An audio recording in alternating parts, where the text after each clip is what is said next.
What if your constant anxiety, depression, fatigue, or digestive issues aren't just random symptoms, but signs that your nervous system is depleted? In today's episode, we're talking all about the vagus nerve, your body's built-in calm and heal switch, and how stress, surgery, and poor digestion can throw it completely off balance. You'll learn how nervous system dysfunction shows up in everyday life, why it's often the hidden root of anxiety and depression, and what you can do right now to start retraining your body to feel safe, calm, and whole again. Let's get into it.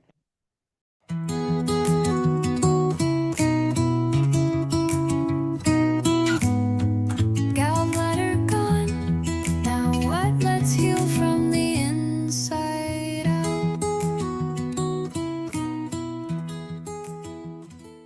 Welcome to Gallbladder Gone. Now what? The podcast for Christian women navigating life after gallbladder removal. Hosted by Jamie McCrivy, holistic nutritionist, wife, boy mum, grandma, and a firm believer in God's design for lasting health. Did you know that over 1.2 million Americans have their gallbladders removed every year, and that the majority of them are women? Even more eye-opening is that all gallbladder issues are digestive issues. And poor digestion is at the root of up to 80% of all disease, including hormone imbalances and weight struggles. While Jamie isn't a doctor and this podcast isn't medical advice, she shares real solutions rooted in research, experience, and God's Word. Let's get practical, biblical, and real, one step at a time. Welcome back. I am so excited that you're here. I love this discussion, and I love this discussion um, really from a story I'm going to share at the end from one of my clients, because it's years ago. I worked with her, and this is where it really hit me that yes, food is important and following the 7 principles to heal digestion, but often we forget one of the most important things, which is nervous system regulation. And we hear this a lot, right? Like, oh, we need to regulate our nervous system. Oh, the vagus nerve. But people don't know what that is. So I'm going to break it down for you in layman's terms. But first, I want to share my my scripture of the day. And this one is found in Proverbs 17:22. It says, "A merry heart doeth good like a medicine, but a broken spirit drieth the bones." And this scripture means so much to me because for a long time, when I was suffering and struggling and I had no peace, and there was this spiritual and mental cost that no one talks about, I couldn't really find that merry heart. And so, therefore, I didn't have the medicine. I had a broken heart, and it was literally drying up my bones. I started to get osteopenia, right? And so, this idea I started searching for was, how do I get this medicine of a merry heart when I'm looking around and my circumstances are I'm sick, I don't feel good, I just went through surgery and I have all these other symptoms. Like, this seems like quite a huge thing that I have to learn how to do. So I'm going to tell you a story about that will hopefully help you understand what I'm about to do. So years ago, about 20 something years ago, 21, 22 years ago, my husband and I went on a cruise to the Mediterranean, and we had a blast. I was pregnant with my third son, so I was just into the feeling good phase, right? So I wasn't incredibly tired or sick or any of those things. I was actually starting to feel real good. And it was just the two of us, and we were sat at a table next to an Australian couple that we got to know pretty well. And so every night at dinner, we were sat together and we got to know them. Anyways, throughout the cruise, one of the guy, I think his name was Scott. Now I'm trying to remember. They won a big, beautiful print of a painting. And they were so excited about it, but they said, the cost of sending it back to Australia was going to be way more expensive for them. So they said, "Hey, do you guys want this?" And I was like, "Oh my gosh, I absolutely do. It's this huge, beautiful print." I still have it today. And so when I got home, I I called a friend and I said, "I really want to make my dining room, go around this painting." And she said, "Okay, well, we need to get it framed." And I was like, "Okay, yeah, no problem." But what I learned about frames from her, I just thought you just frame things. You go to Walmart or whatever and you get a frame. She goes, "That's not what we do with this type of art." And so she taught me the importance of frames, how when you choose the right frame, the picture, the print, the painting, whatever it is, shines and it allows everybody to enjoy it so much better. So she helped me pick this perfect frame. And I tell you that story because we each have a story, a painting, but how are we framing it? Are we framing it to where it's not showing the best colors? It's, showing maybe it's too big of a frame and it's drowning out the good. So, we're going to talk about how to reframe the way our mind thinks. So, we're in episode 13, we talked about nervous system depletion. And we know that science is ongoing. It says that ongoing digestive issues post surgery that trigger low grade inflammation and stress, leading to vagal nerve dysfunction and fatigue. So that's a lot of words. So, what does that mean? What is vagal nerve dysfunction? So, in layman's terms, the vagus nerve is like your body's communication superhighway between your brain and your gut. There's also a few other key organs in there too, but we're just going to keep this simple. So, as we break it down, what is the vagus nerve? So, the vagus nerve is the main nerve that helps your brain and body talk to each other, especially your gut, your heart, lungs, and the immune system. So, it's a key part of the parasympathetic nervous system, which is your rest and digest mode. Now, we can go into fight or flight, which most of us are in most of the time, and it causes this chronic disease, chronic illness. The body really starts to break down. So we want to be in that parasympathetic nervous system situation, which is your rest and digest mode. Most of the time, I would say 80% of the time, we want to live there. So I want you to think about it like this. When you're stressed, your body flips into fight or flight mode. So, what that causes is your digestion to slow down, your heart to race, and you begin to feel anxious. So, when this nerve, the vagus nerve, is activated, you can call it vagus or vagus, people call it both, is activated, it tells your body to calm down, to digest your food, to lower your heart rate and to feel peaceful and safe. Now, when it's dysregulated, it is you're in this fight and flight. There's a lot of anxiety, and that anxiety going on long enough can deplete the body, and then you start to feel things like depression. And so, the vagus nerve, what does it actually do? So there's more than this, but five big things that the vagus nerve does is it tells your gut to digest the food. Number two, it regulates your heartbeat and breathing. Three, it helps make neurotransmitters like serotonin. So these are your happy, feel good brain chemicals, right? It also lowers inflammation. How many of us have so much inflammation going on, right?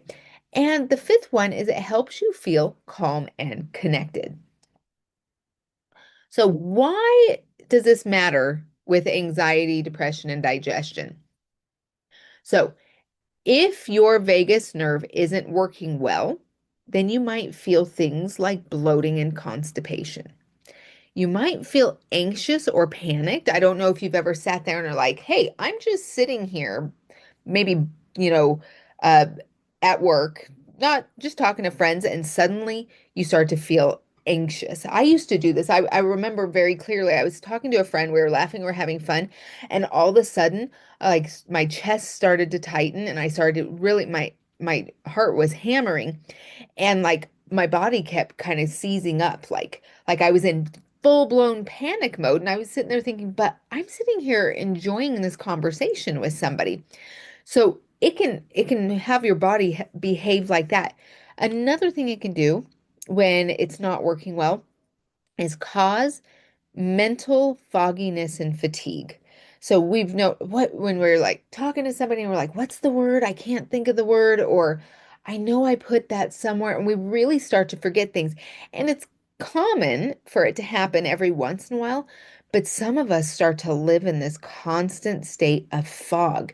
Like I remember people saying to me, and I have clients who've said to me, I used to be a smart person. It's like you're still a smart person. You're just in you're just depleted and we need to get you more regulated. Then the other thing that it can cause might make you feel like you're disconnected from your body. So I've heard people say things like, I feel like I'm kind of floating outside my body. And this kind of goes with when we're talking about the kapha, pitta, and vata. And vata is that air and wind, right? And it almost feels like you're floating outside. And we'll connect this again with this is has a lot to do with vata imbalance, which is that nervous system dysregulation. And so if you're so on the opposite side, when your vagus nerve is strong and active, you're more likely to easily digest your food. Now, this is something like my husband is super chill.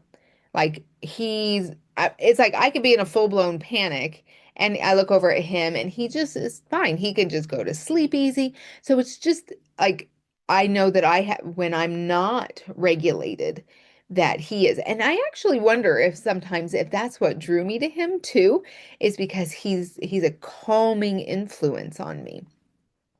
And so when again that nervous system is strong and active, we're digesting that food well, we're feeling calm and relaxed, we're sleeping deeply, and we bounce back faster from stress.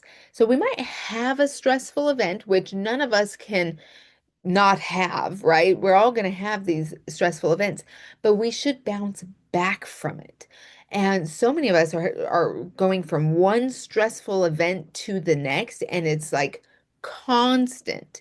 And so we want to step out of that as much as we can. But when these things happen, how do we respond and how do we recover? That's really what we're wanting to do here. So there are easy ways to support the vagus nerve, and we'll talk a little bit about those later. But we're going to talk a little bit about Ayurveda, right? So I told you Ayurveda really is is one of those things that can explain to us on just a simple level what's going on. So when Vata, we're talking about that air and that wind, it's tends to be cold, it tends to be rough. It means that there's a lack of lubrication in the body. So we can say things like my nerves feel frazzled or fried. And this can be due to poor fat digestion. So now we're going back, we're stressed out, we're not digesting our food, we don't have our gallbladder is not working very well. We're not digesting our fats. We don't have A, D, E, and K going in. And now we have just the nerves are getting frazzled. And this causes nervous exhaustion. It causes things like anxiety, depression, restlessness. You kind of just don't even feel good inside your skin. And so we want to absolutely begin to balance this. So let's talk a little bit about like the gut and nervous system being deeply connected. So this is, you've probably heard the phrase, the gut-brain axis, right? And so the science is saying that the vagus nerve is the main communication highway between your gut and your brain. And so just imagine like if there's a main highway that all of these cars are going on and then we just shut it down. Like all these cars, there's going to be pileups, there's going to be roadblocks, there's going to be people honking, there's going to be complete chaos. And that's what starts to happen in the body when that line of communication, that main highway from your gut to your brain is not working. Now, many of you have probably heard about this or tried. So hang in there with me. I'm going to get to one of the easiest things I do to retrain the brain. So hang in there with me. So this disconnected gut-brain axis, studies show that 80 to 90% of serotonin, which is that brain happy, makes us feel good hormone in the brain, um, is produced in the gut. So a lot of people think it's a mind problem when it's actually happening in the gut. And gut bacteria influences those neurotransmitters like GABA and dopamine. Again, these are feel-good things. And so when we have so we know that if you've gotten your gallbladder out or you're headed that way, your digestion is already compromised. And so if it's already compromised, then we're already starting to see the reduction in serotonin and GABA and dopamine, and in that case, joy and freedom and happiness and sleeping well and feeling content. These things are going out the window, right? And we start to know something's going on, something's wrong. We know deep in our gut, if you will, that something's not working. Okay, so we need the vagus nerve to be connecting the gut-brain axis. So we also know when chronic stress wrecks digestion and digestion issues create more stress. So here now we have this big circle. We have, which is come first, the chicken or the egg, right? Which is chronic stress wrecks digestion. Was it the digestion that created more chronic stress? At the end of the day, it doesn't matter. We need to get it under control. So when we're in that chronic stress, and a lot of people are like, for a long time, I thought, I'm not under chronic stress. I'm fine. But my body would so my brain goes, we're fine. I can handle this because I'm a pitta type personality, an A type personality. I can handle a lot of stress in my brain. But what starts to happen is I stop digesting well. I get canker sores. I have clients who get rashes, but they're like, I'm fine. But their body is giving them signs of, we're not fine. And so that's when we start to understand that we don't even have to think that we're stressed. We can even look around and how many fires are we putting out a day? Could we maybe take a day off and not even worry about it? Or would that cause us even more anxiety, right? So when we talked about that chronic stress, that fight or flight mode, it shuts down that parasympathetic nervous system that governs the digestion. So now we're still not creating those neurotransmitters that we talked about, GABA, dopamine, serotonin, and now we have cortisol. Cortisol is coming in. A little bit of cortisol is good, gets us going, but a lot of cortisol disrupts stomach acid and it doesn't help with the enzyme releases and it stops the gut lining integrity. It interrupts it. And so this is also one of those things that when people come to me and they have a lot of belly fat, I start to go, we have a stress problem here. So when we get the big bellies that we can't seem to lose, right? And so what we need to do is need to start eliminating stress and then managing what little comes in. And that may seem like a huge, massive order. And but there's also what's been happening is that people are starting to use their busyness and stress as a badge of honor. Or like, I'm doing a good job. Look, I have no time. Look how stressed I am. I must be important. Um, and it simply isn't true. And so if we can stop looking at our value through the lens of, am I busy enough? Um, that we need to kind of that is when I talk to clients, we talk about how it becomes an idol. Busyness becomes an idol and letting that down. So in Matthew, when Jesus calls Peter, James, and John, I love the phrase because you can take it so many different ways. I love the phrase, and they straightway left their nets. And I think about nets. What is it that I'm not willing to walk away from when I'm called by Jesus? So if he says, Jamie, I need you to stop and make a phone call and do this, or Jamie, I need you to go take a nap, or Jamie, like what are my nets that make me feel important or that I can't leave? And start to think about maybe we've turned them into a little bit of an idol. So in the scriptures in Philippians, it says, be anxious for nothing. So when we have this chronic stress, we're actually being disobedient to the principles of the Bible. So this be anxious for nothing hints at this divine peace restoring the body, possibly through parasympathetic activation. How many times in the Bible does it say, be at peace, be anxious for nothing, be glad, rejoice? These are the things, and Christ did this so well in his example. He often withdrew to quiet places, kind of that rest and digest mode, that prayer mode, before going in and teaching and healing and restoring others. He made sure that his body was, and his relationship with God was intact. Thank you for joining me for part 1. And in part 2, we will continue to talk about how the nervous system and its dysregulation is hindering your health and practical daily tools to get you better fast.